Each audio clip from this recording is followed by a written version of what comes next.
आज आहे मार्गशीर्ष पौर्णिमा आणि आज करायचं आहे आपल्याला अन्नपूर्णा देवीची पूजा। तर त्याच्यासाठी बघा आधी पहिलं सकाळी उठून संपूर्ण स्वयंपाकघर स्वच्छ करून घेतलंय, कारण ते महत्त्वाचं आहे स्वयंपाकघर स्वच्छ असणं। त्याच्यानंतर बघा झाडं म्हणजे आपली जी बाहेरची माझी गॅलरीत झाडं आहेत ना, म्हणजे संपूर्ण लादी वगैरे पुसायची होती, आज संपूर्ण घर स्वच्छ करायचं होतं। तर स्वयंपाकघर आधी स्वच्छ करून घेतलं, त्याच्यानंतर घरातली संपूर्ण लादी पुसली। त्याच्यानंतर झाडं बरेच जण मला सांगतात की तू हे जे हँगिंग जे प्लांट बनवलेस ना ते खरंच छान वाटतं। तर त्याच्यासाठी बघा वरच्यावर कटिंग करणं गरजेचं आहे, कारण तुम्ही जेव्हा ते कटिंग करता ना तेव्हा ते फुलोऱ्यासारखे फुलतात। ते कटिंग्स पण मी परत ग्रो करते, हेही मी फेकत नाही। त्याच्यानंतर बघा संपूर्ण गॅलरी वगैरे स्वच्छ करून घेतली आणि सगळे देव जे होते ना ते पण उजळून घेतले, देवाची भांडी वगैरे सगळी स्वच्छ करून घेतली। तर आज कसं माहिती जरा थोडी तब्येत डाऊन असल्यामुळे काय केलं, सकाळी मी आणि मुलीने असं ठरवून केलं होतं की मी बरीचशी कारण आणि हे सगळं साफसफाई असेल ना तर खरंच वेळ जातो आणि त्याच्यात त्यांचा रविवार। तर तिने पूजेची जबाबदारी घेतली आणि बाकी सगळी जबाबदारी बघा मी घेतली आणि म्हटलं मला आवडलं, कारण बघा आता तिने पूजेची तेव्हा तिने बघा पहिली पूर्वतयारी करून घेतली। तर बघा किती छान स्वच्छ आणि एवढं छान अक्षरात तिने लिहिलं ना की मला स्वतःला आवडलं, कारण माझं एवढं चांगलं अक्षर नाही आहे। तर बघा त्याच्यानंतर तिने पहिली तुळशीची पूजा करून घेतली, म्हणजे तिने सर्व आधी सगळ्या पूजेची पूर्वतयारी करून घेतली होती, कारण माझी खरंच आज सगळे साफसफाई करून दमछाक झाली आणि माझ्यात तेवढा त्राणही नव्हता। त्याच्यानंतर बघा उंबरठ्याची पूजा, तर तिने मला आधीच सांगितलं की मम्मी मी माझ्या पद्धतीने पूजा करणार, तू फक्त मला सांग कोणत्या कोणत्या पूजा आणि कशा करायच्या। तर हे सगळं काही तिनेच केलंय, रांगोळीपासून सगळं मी तिला काहीच सांगितलं नाही, तिला जसं जमेल म्हटलं ठीक आहे माझी तब्येत बंद, तुला जसं जमेल तशी पूजा कर। पण बघा पूजा किती छान केल्या। सांगायचं तात्पर्य एवढंच आहे की मुलांना तुम्ही सहभाग करून घेतलात ना तर मुलंही आपल्या पद्धतीने पूजा छान प्रकारे करू शकतात। तर तिने बघा त्यानंतर देवघराची पूजा केली, तर तिने तिच्या पद्धतीने म्हणजे तिने आधीच मला सांगितलं की मी माझ्या पद्धतीत पूजा करीन। म्हटलं ठीक आहे, मुलं पूजा करतात ना हेच महत्वाचं आहे। तर कारण मी काय सांगते बघा गजरे मी नेहमी देवीच्या म्हणजे म्हणतात ना वरून असे घालते, तर तिने बघा देवाची गजरे असे ठेवले। तर म्हटलं ठीक आहे तुला जसे जमेल तशी पूजा कर, कारण का पूजा होणं महत्वाचं आहे आणि मेन म्हणजे स्वखुशीने ती करणं गरजेचं आहे। तर छान बघा अशी पूजा केली त्यांनी। आज नारळाला पण बघा त्यांनी मळवट भरला। ऍक्च्युली मी तिला सांगत होते की नारळ चेंज कर पौर्णिमा आहे, तर तिचं म्हणणं असं होतं की नाही आता नवीन वर्ष चालू होतं ना 2025 आपण तेव्हाच चेंज करूया। तर छान मळवट भरला। त्याच्यानंतर बघा तिने ही पूजा ती पहिल्यांदाच करते आणि मला तिने सांगितलं की तू सांगत जा मी करीन। तर बघा छान असा अभिषेक केला, त्याच्यानंतर देवीची पूर्ण पूजा केली। आता व्हिडिओ केला नाही, कारण तिला व्हिडिओ करणं आवडत नाही, जसं मी बोलते ना की मला पण पूजा करताना व्हिडिओ करायला आवडत नाही, तर त्यामुळे मी व्हिडिओ नाही याच्याशी रिलेटेड व्हिडिओ मी आधी केले होते, तर माझ्या चॅनलवर आहे तुम्ही तिथे बघू शकता, मी डिस्क्रिप्शन बॉक्समध्ये लिंक देते पूजा कशी करायची ती। तर इथे बघा छान अशी मस्त पूजा केली, त्याच्यानंतर तिने शेगडी पूजन पण केलं। तर छान अशी पूजा केली। खरं सांगते मुलांना ह्या अशा सगळ्या गोष्टीमध्ये तुम्ही सामावून घ्या, मुलंही छान पद्धतीने अशा पूजा मांडू शकतात, हे मी आज ठामपणे तुम्हाला सांगू शकते, कारण माझ्या मुलीने आज खरं सांगते खरंच छान पूजा केली, तिच्या हिशोबाने केली पण खरंच खूप छान अशी पूजा केली आहे।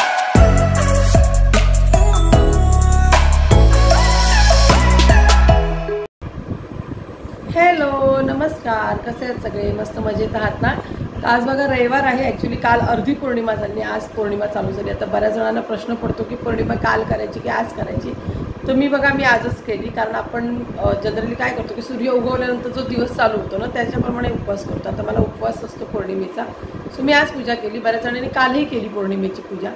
तर पौर्णिमेला काय काय करायचं याचा सविस्तर व्हिडिओ तर माझ्या चॅनलवरती आहे, पण मी म्हटलं चला आज तुमच्यावरती आजची मार्गशीर्ष पौर्णिमा म्हणजे काय, त्याचं महत्त्व काय याच्यासाठी आली। आणि खरं तर मी सांगते ना बऱ्याचदा मी व्हिडिओ करते ना तर माझ्याकडे खरंच विषय नसतात कधी कधी, पण कधी कधी आपल्या अवतीभोवतीचे जे असतात ना त्यांच्याकडनं विषय मिळतात। आता तुम्ही म्हणाल ते कसं ताई, तुला काल माझ्या म्हणजे काल आम्ही दत्त जयंतीला गेलो, त्याच्यानंतर माझ्या मुलीने मला प्रश्न केला की मम्मी उद्या याच देवीची पूजा का करायची, किंवा उद्या आपण ही पूजा का करायची। म्हणजे मुलांना कधी कधी प्रश्न पडतात आणि खरं सांगते हे प्रश्न पडलेले चांगले असतात। त्याचं कारण आहे की जेव्हा मुलांना आपण त्यांच्या प्रश्नांची उत्तरं देतो ना तर बरंचसं ज्ञान आपल्याकडनं त्यांच्याकडे जातं आणि त्यांच्यापर्यंत पण ते ज्ञान पोचतं। आणि ते आता काळाची गरज आहे, कारण आपण काळा म्हणजे म्हणतात ना काळाप्रमाणे मुलांना इंग्लिश मिडियममध्ये घातलं आहे, कारण ती काळाची गरज आहे, मुलांना इंग्लिश येणं चार चौघात ते दिसले पाहिजे। पण त्यासोबतच आपली जी जन्मजात मराठी भाषा आहे किंवा त्याचे जे सण आहे समारंभ आहेत ते कसे करतात, कसे साजरे केले पाहिजे हेही मुलांपर्यंत पोहोचणं तेवढंच गरजेचं आहे। आणि अशा ह्याच्यात जर तुम्हाला मुलं काही प्रश्न करतात ना, तर त्यांच्या खरंच प्रश्नांचं निरसन करणंही तेवढंच गरजेचं आहे. सो म्हटलं चला तिने मला हा प्रश्न विचारला, तर तिलाही उत्तर मी काल दिलं. तर म्हटलं चला असेच प्रश्न बऱ्याच जणांना पडले असेल. पौर्णिमा ह्या आपल्या कुलदेवतेची उपासना करण्यासाठीचा दिवस आहे. मग याच्यामध्ये तुमची जी कोणती कुलदेवता असेल, माऊली, सातेरी, हेरंबा देवी, जीवदानी देवी, जी पण तुमची कोणती कुलदेवता आहे, त्या प्रत्येक कुलदेवतेचा आपल्यावरती, आपल्या म्हणतात ना, आपल्या घरावरती लक्ष असावं, आपल्या कुटुंबावरती तिचं लक्ष असावं, आपलं घर सुखसमाधाने नांदावं, यासाठी ही उपासना करायचा खरं तर हा दिवस असतो. पण या प्रत्येक पौर्णिमेला एक अनन्यसाधारण असं महत्त्व सुद्धा आहे. प्रत्येक महिन्यात येणारी पौर्णिमा, आता कसं होतं, मुलांचा प्रश्न जसं आता माझ्या मुलीने विचारलं की मम्मी ही डिसेंबरमध्येच येते का, तर त्यांना ना इंग्रजी कालनिर्णय म्हणजे इंग्रजीचे जे महिने असतात ना ते लक्षात आहे. पण आपले हे सगळे सण समारंभ असतात ना, ते आपल्या मराठी जे दिनदर्शिका असतात त्याप्रमाणे साजरे होतात. म्हणजे जसं काही चैत्रापासून ते माघ, फाल्गुन, चैत्र, वैशाख, ज्येष्ठ, आषाढ, श्रावण याप्रमाणे ते साजरे होत असतात. पण मुलांना काय लक्षात असतं की इंग्रजी महिने. तर पहिली गोष्ट आपल्या मुलांना आपले महिने म्हणजे जे आपले चैत्र, वैशाख, आषाढ जे महिने आहेत ना, हे त्यांना माहिती असणं गरजेचं आहे. त्याच्यानंतर त्या महिन्यामध्ये कोणते सण येतात हे त्यांना माहिती असणं महत्त्वाचं आहे. कारण बघा बऱ्याचदा कसं होतं की गुढीपाडवा हा कधी कधी मार्चमध्ये येतो, कधी एप्रिलमध्ये येतो. त्यांच्या हिशोबाने म्हणजे जसं आता माझ्या मुलीच्या अगं ते तर कधी मार्चमध्ये येतो, कधी एप्रिलमध्ये, दिवाळी कधी ऑक्टोबर, नोव्हेंबर.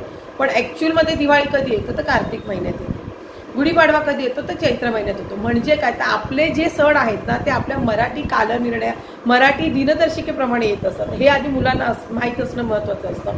त्याचप्रमाणे मार्गशीर्ष पौर्णिमेमध्ये जी पौर्णिमा येते, ही पौर्णिमा ही आपल्या अन्नपूर्णा देवीला समर्पित आहे.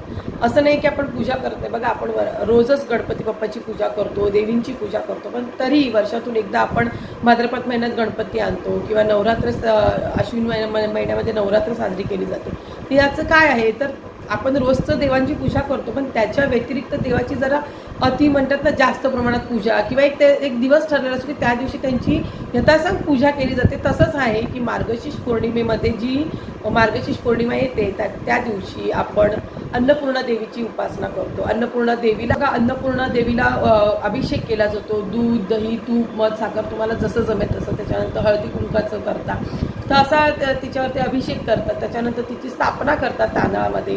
आणि आपलं त्या दिवशी पूर्ण स्वयंपाकघर हे स्वच्छ करायचं आहे. स्वयंपाकघराचा जो आपला ओटा असतो त्या ओट्याच्या म्हणजे आपली जी शेगडी असते त्याच्या मागच्या साईडला हळदीने स्वस्तिक काढायचे. आपल्या शेगडीवरती हळदीने स्वस्तिक काढायचं. त्याच्यानंतर तिथे अन्नपूर्णा देवीची स्थापना केली जाते आणि ती त्या दिवशी तिचा एक मान असतो त्या देवीचा, बरोबर.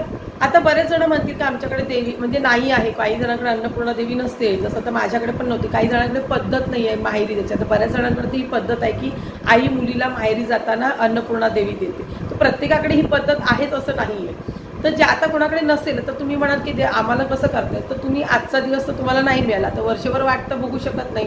तर कोणत्याही शुक्रवारी तुम्ही देवीची स्थापना करू शकता. कारण हा शुक्रवार हा दिवस आहे ना, तो अन्नपूर्णा देवीसाठी उपासनेचा दिवस आहे. तर या दिवशी तुम्ही देवीची स्थापना करून आपल्या देवघरात ठेवू शकता. मी तर सांगेन शक्यतो देवघरात ठेवा. त्याचं कारण सांगते, बऱ्याचशा घरामध्ये नॉनव्हेज केलं जातं. तर आता तुम्ही नॉनव्हेज करता म्हटलं, जर तुम्ही स्वयंपाकघरात देवी ठेवली तर तिथे म्हणजे ना देवता जिथे असतात ना तिथे मांसाहार कधी करू नये. तर तुम्ही स्वयंपाकघरात, मी तर सांगेन जर तुम्ही खरंच व्हेजिटेरियन आहात तर तुम्ही स्वयंपाकघरात देवीची स्थापना करा, अतिउत्तम. पण जर तुमच्याकडे नसेल तसं तर तुम्ही देवघरात देवीची स्थापना करू शकता. त्याच्यानंतर ही देवी कधी अशीच ठेवू नये. म्हणजे आपण बाकीच्या देवी देवतांना म्हणजे छोटंसं चौरंगावर किंवा देवघरात असेच ठेवतो. या देवीची स्थापना ही नेहमी धान्यात करावी. त्याचं मागचं कारण असतं की आपल्या घरी कधीही धनधान्याचा तुटवडा पडू नये की आपल्या घरात नेहमी सुखसमृद्धी नांदावी, यासाठी या देवीची स्थापना करतात. तर आता कसं बघा, मला जेवढी माहिती होती ना ती मी तुमच्यावर पोहोचवण्याचा प्रयत्न करते. जेवढं काही मला नॉलेज होतं किंवा मला माहिती पडते ना ती मी तुमच्यावरती पोहोचवते. आणि खरंच सांगते, माझ्या आजूबाजूला जेव्हा कोणी मला कसे प्रश्न करतात ना तर त्याच्यावरती ना मी खूप अभ्यास करते सपोर्ट. तर बघा कुठलीही गोष्ट आहेत ना अध्यात्मामध्ये येताना ना कोणतीही गोष्ट आपल्याला माहीत नसते. जर तुम्हाला त्या गोष्टीची आवड असेल ना तर तुम्ही त्याच्यासाठी सवडही काढतात आणि वाचनही करतात. आता तुम्ही म्हणाल की ताई पहिल्यापासून, तर मला सांगू पहिल्यापासून असं म्हणजे असं म्हणाल की पहिल्यापासून मी पूजा वगैरे करत नव्हती. कारण मी आधी जॉबला जात होती त्यामुळे कधीतरी दिवाबत्ती करायला कधी कधी वेळही मिळायचा नाही. पण म्हणतात ना जसं जसं आपण अध्यात्माकडे येतो ना तसे तसे या गोष्टीची ओढ लागते. मी असं म्हणत नाही की तुम्ही सतत देवदेव करा, मी स्वतःही सांगते, मी जरी पूजापाठ करत असते तरी मी सांगणार नाही की सतत तुम्ही देवदेव करा, पण देवाप्रती आपल्याला जसं आपण आईवडिलांची सेवा करतो किंवा जशी आपण मित्रमैत्रिणीसाठी वेळ देतो, जसं आपल्या इच्छा आकांक्षांना वेळ देतो, जसं आपल्या छंदाला वेळ देतो, प्रत्येकासाठी एक वेळ असते ना, तशी आपण देवासाठी पण थोडीशी वेळ काढला पाहिजे. कारण ज्या परमेश्वराने आपली निर्मिती केली आहे, आपण म्हणतो की ज्या परमेश्वराकडनं आपल्याला जे काय सगळं मिळालं आहे ना, त्या परमेश्वराप्रती कृतज्ञता व्यक्त करण्यासाठी का होईना पण आपल्याकडे तो वेळ असला पाहिजे आणि तो प्रत्येकाने काढायचा असतो आणि तो काढला गेलाच पाहिजे, असं माझं तरी प्रामाणिक मत आहे. तर तुम्हाला जेवढं जमेल ना, जेवढं जमेल आणि जेवढं तुम्ही करता येईल ना तेवढं तुम्ही करत राहा. मी असं म्हणत नाही भक्ती म्हणजे कंटिन्यू भक्तीच करत बसा, कारण मी सांगते मला भक्तीचं तोटाण करणंही आवडत नाही. त्यामुळे जेवढं माझ्याच्यानं होतं आणि जेवढं मला जमतं ना तेवढं मी करते आणि त्याच्यातून जो मला अनुभव येतो ना तो मी नेहमी तुमच्यावर शेअर करते. तशा बऱ्याचशा अशा गोष्टी मी करते, मी ह्या आधी करत नव्हती, कारण खरंच तेव्हा वेळ मिळायचा. आता माझ्याकडे वेळ आहे तर करते, कधी कधी वेळ नसतानाही पण तो वेळ जर आता एखाद्या गोष्टीची मला सवय, जसं आता हळदीचं रेपण ही मला अंगी वळण झालेलं आहे ती गोष्ट, त्यामुळे कितीही उशीर झाला ना तरी ती गोष्ट बरोबर माझ्याकडनं होते, कारण ती आता अंगवळणी लागलेली गोष्ट आहे. तर असं आहे, जसं जसं तुम्ही अध्यात्माकडे येतात ना तर तुमची इतर कामं करूनही तुम्ही या गोष्टी करता, कारण ती तुम्हाला अंगवळणी लागते, ती सवय लागते.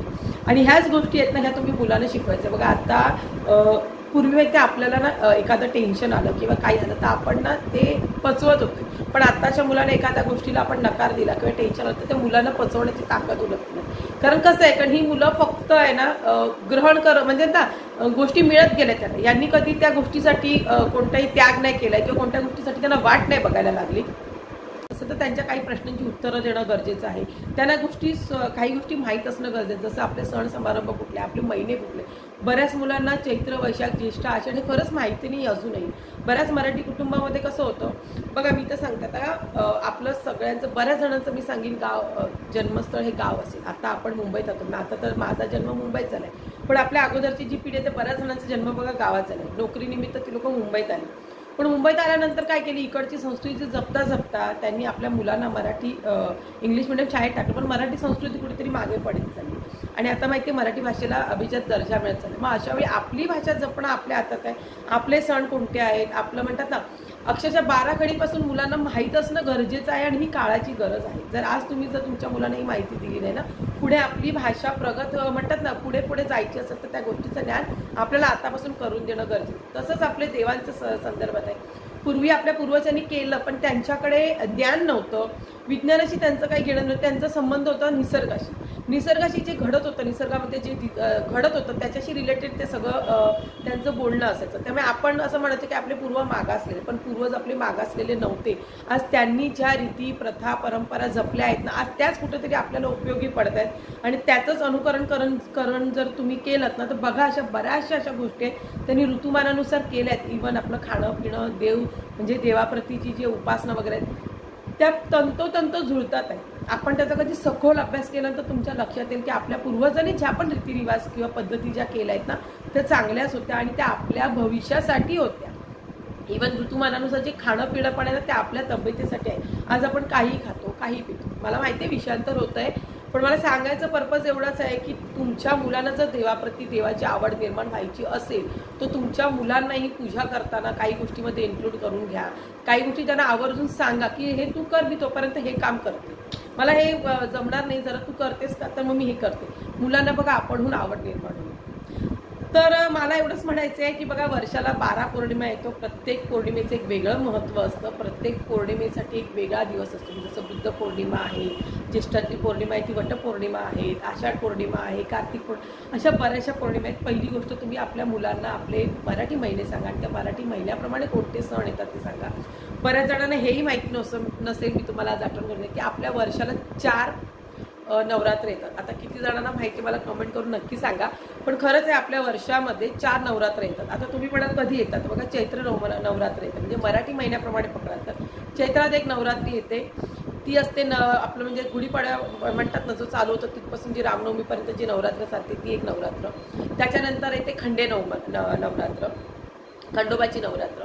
त्याच्या आधीही येते खंडे नवरात्रीच्या आधी येते अश्विन महिन्यामधली आपली नवरात्र, ज्या सगळ्या ठिकाणी बघा दसरा म्हणतात ना ती नवरात्र. त्याच्यानंतर ते खंडे नवमी आणि आता येणार आहे मार्गशीर्ष म्हणजे पौष महिन्यात जी येते ना ती काकंबरी नवरात्र. अशा आपल्या पूर्ण वर्षामध्ये 4 नवरात्र येतात. आता किती जणांना हे माहीत होतं मला नक्की कमेंट करून सांगा. कारण बऱ्याचशा अशा गोष्टी आहेत ना, जेव्हा तुम्ही वाचता किंवा त्याच्यावरती अभ्यास करता ना, तेव्हा त्या गोष्टी लक्षात येतात आणि ह्याचं नॉलेज जर तुमच्याकडे असेल ना, तरच तुम्ही त्या मुलांपर्यंत पोहोचू शकता. माझं सांगण्याचं तात्पर्य एवढंच होतं की आपले सण समारंभामध्ये खरंच सांगते आपल्या पूर्वजांनी काही सण जे साजरे करतायत किंवा काही खाणं पिणं आहे ठेवलं आपल्यासाठी, ते खरंच त्याच्यामध्ये आपल्यासाठी चांगलं आहे, आपल्या शरीरासाठी चांगलं आहे आणि आपल्या पुढे जी पिढी येणार आहे किंवा पुढे जी पिढी घडणार आहे त्यांच्यासाठी चांगलं आहे. तर पौर्णिमेला काय काय करायचं याचे व्हिडिओ तर माझ्या चॅनलवर आहे, तुम्ही बघा. त्याशिवाय अन्नपूर्णा देवीची स्थापना कशी करायची किंवा अन्नपूर्णा देवीची पूजा कशी करायची तर त्याचेही व्हिडिओ माझ्या चॅनलवर आहे. मी याच्यामध्ये डिस्क्रिप्शन बॉक्समध्ये त्यांच्या दोन्ही लिंक देते, ते बघा. ज्यांच्याकडे कोणाकडे अन्नपूर्णा देवी नसतील तर त्यांनी नक्कीच ती घ्या आणि जमलंच तर शुक्रवारची स्थापना करा, कारण अन्नपूर्णा देवीचा वार शुक्रवार आहे.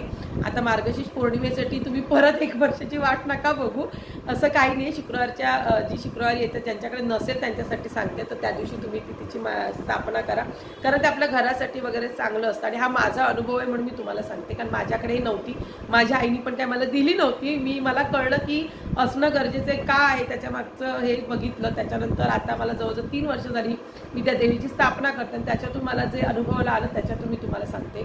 आणि दुसरी त्याच्याशी रिलेटेड एक गोष्ट सांगली, जी पण तुम्ही महिन्याचा जो किराणा भरता तो शक्यतो शुक्रवारी भरा, बघा तुम्हाला तोही अनुभव येईल. आपल्या घरात कधीच धनधान्याची कमतरता राहणार नाही, कारण शुक्रवार हा दिवस अन्नपूर्णेला समर्पित आहे. त्यामुळे आपल्या घरात जेव्हा ते सगळं धान्य येतं ना, त्याच्यानंतर आपल्याकडे महिनाभर बघा, कधी कधी बऱ्याच जणांचं बघा तुम्ही सामान भरतात, 1-2 तारीख झाली तर सामान भरतात आणि मग महिन्याच्या एंडिंगला हे संपलं ते संपलं. पण तुम्ही हे करून बघा, दर शुक्रवारी असं म्हणा, कोणत्याही एका शुक्रवारीना तुम्ही महिन्याचा किराणा करून बघा, तुम्हाला तो फरकही जाणवेल. तर असा एकंदरीत आजचा होता एक छोटासा व्हिडिओ. कसा वाटला तो नक्की कमेंट करून सांगा. नेहमीप्रमाणे व्हिडिओ आवडल्यास व्हिडिओला लाईक शेअर सबस्क्राईब करा. चला तर मग बाय.